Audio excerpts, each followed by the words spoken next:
एकेकाळी अभिनेता बनायला निघालेला आज एक कुशल नेता म्हणून समोर आलेला आहे। हो, एक बिहारच्या निवडणुकीमधलं यंग नेतृत्व ज्याला आपण म्हणतोय चिराग पासवान हे सध्या समोर आलेलं आहे। चिराग पासवान यांनी बिहारच्या निवडणुकीमध्ये यंदा अशी काय कमाल करून दाखवलेली आहे की त्यांचं आता नाव सध्या सर्वत्र ट्रेंडिंग आहे। तेच आपण पुढे या व्हिडिओमध्ये पाहणार आहोत। सध्या बिहारच्या निवडणुकीमध्ये लँडस्लाइड विक्ट्री घेत एनडीएनं इथं बहुमताचा आकडा गाठलेला आहे। एका तरुण नेत्यानं राज्यामध्ये स्वतःला इथं खऱ्या अर्थानं सिद्ध केलं असं बोलायला हरकत नाही, कारण एक तरुण नेता इथं आता समोर आलेला आहे, ते म्हणजे चिराग पासवान। चिराग पासवान एनडीएमधील घटक पक्ष लोक जनशक्ती पार्टीचे अध्यक्ष आहेत। याच लोक जनशक्ती पक्षानं 29 जागा एनडीएमधून आपल्याला लढण्यासाठी मिळाव्या यासाठी संघर्ष केला होता आणि त्यानंतर आता या 29 मधल्या 21 जागांवर चिराग पासवान यांच्या लोक जनशक्ती पक्षानं यश मिळवलेलं आहे। तर आणि स्ट्राइक रेट जर पाहायला गेलं याचा तर तो 72% स्ट्राइक रेट आहे। कुठल्याही एका छोट्या पक्षासाठी हा फार मोठा स्ट्राइक रेट आहे।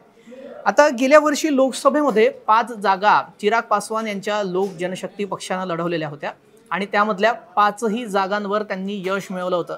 त्यानंतर विधानसभेमध्ये हे घवघवीत यश आणि ही कुशल कामगिरी चिराग पासवान यांच्या नेतृत्वानं यंदा करून दाखवलेली आहे। गेल्या विधानसभेमध्ये म्हणजेच 2020 मध्ये ही निवडणूक झाली होती। त्यामध्ये त्यांना एक जागा त्यांनी जिंकली, एकच जागा जिंकता आली होती। ते समीकरण कसं होतं तर यंदा त्यांनी ही जी कमाल करून दाखवली आहे तर काय विशेष केलेलं आहे तेही आपण पुढे पाहणार आहोत।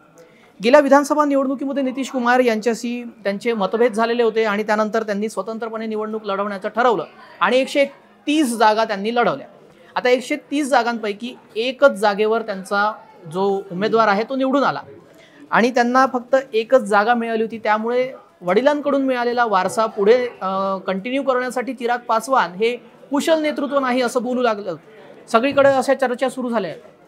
मात्र आता चिराग पासवान यांच्या इतिहासात जर आपण खोल जर पाहायला गेलं तर त्यांचे वडील चिराग पासवान यांचे वडील रामविलास पासवान यांचा हा पक्ष आहे जनशक्ती लोक जनशक्ती पक्ष। त्याची स्थापना त्यांनी केली होती मला आठवते 1974च्या दरम्यान त्यांनी या पक्षाची स्थापना केली होती आणि त्यानंतर ते त्याचे अध्यक्ष झाले। 9 वेळा खासदार राहिलेले आहेत आणि 2 वेळा ते राज्यसभेवर गेलेले आहेत। मोदींच्या 2014च्या टर्ममध्ये ते केंद्रीय मंत्री म्हणून देखील होते। अनेक वेळा ते केंद्रीय मंत्रिमंडळात देखील सक्रियपणे रामविलास पासवान होते। तर त्यांचा हा पक्ष बिहारमधला एक प्रमुख घटक समजला जातो आणि तिथल्या दलित वर्गासाठी किंवा तिथल्या समाज घटकासाठी हा फार महत्त्वाचा पक्ष समजला जातो। तर चिरागकडे वडील रामविलास पासवान यांचं नेतृत्व पुढे नेण्याचं कौशल्य नाही आहे असं बोललं जात असतानाच चिराग पासवान यांनी हे सिद्ध करून दाखवलं की ते बिहारच्या राजकारणातले एक यंग नेते म्हणून आता पुढे पाहिल्या जाऊ शकतात। तर त्यांनी आपली राजकीय कौशल्यता सिद्ध करताना अनेक संघर्षाला देखील तोंड दिलेलं आहे। कारण ज्या वेळेला विधानसभेची निवडणूक बिहारमध्ये होऊ घातली होती त्यावेळेला एनडीएचे प्रमुख घटक पक्ष म्हणजे भाजपा आणि नितीश कुमार यांचा जदयू यानं त्यांना 20 जागांपेक्षा जास्त जागा देणार नाही असं म्हटलं होतं। मात्र त्यांनी याबाबत ते तिथले नवीन जे पक्ष त्यांचा तिथे स्थापन करण्यात आलेला आहे प्रशांत किशोर यांचा, त्यांच्यासोबत वाटाघाटी करण्यास सुरुवात केली आहे अशा चर्चा सुरू झाल्या होत्या। त्यानंतर मग चिराग पासवान यांच्यासोबत एनडीएच्या पक्षाची तडजोड झाली आणि त्यानंतर त्यांना 29 जागावर लढण्याची परवानगी एनडीए कडून देण्यात आली आणि त्यांनी 29 जागा लढवल्या। त्यातल्या 21 जागा त्यांनी यशस्वीरित्या जिंकल्या सुद्धा आहेत। आता 43 वर्षाच्या वयात चिरागनं स्वतःला युवा नेतृत्व म्हणून समोर आणलंय। तर एक वेळ असाही आला होता की ज्या वेळेला 2020 मध्ये त्यांच्या वडिलांचं निधन झालं, म्हणजे रामविलास पासवान यांचं निधन झालं। 2021 मध्ये चिरागचे काका पशुपती कुमार पारस यांनी रामविलास पासवान यांचा पक्ष त्यावर आपली विरासत सिद्ध करण्यासाठी प्रयत्न केले होते आणि त्यानंतर पक्ष फुटला आणि त्यानंतर चिराग पासवान हे बिकट परिस्थितीमध्ये सापडले आणि त्यांच्यासमोर आव्हान होतं की पुढे हा पक्ष घेऊन कसा जायचा।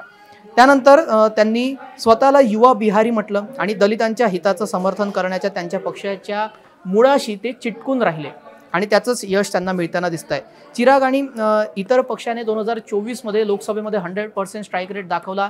त्यानंतर विधानसभेमध्ये तडजोड करून कशा तरी प्रकारे 29 जागा त्यांनी त्यावरचं तिकीट मिळवलं आणि त्यानंतर 21 जागांवर यश मिळवलंय। 72% स्ट्राइक रेट आहे।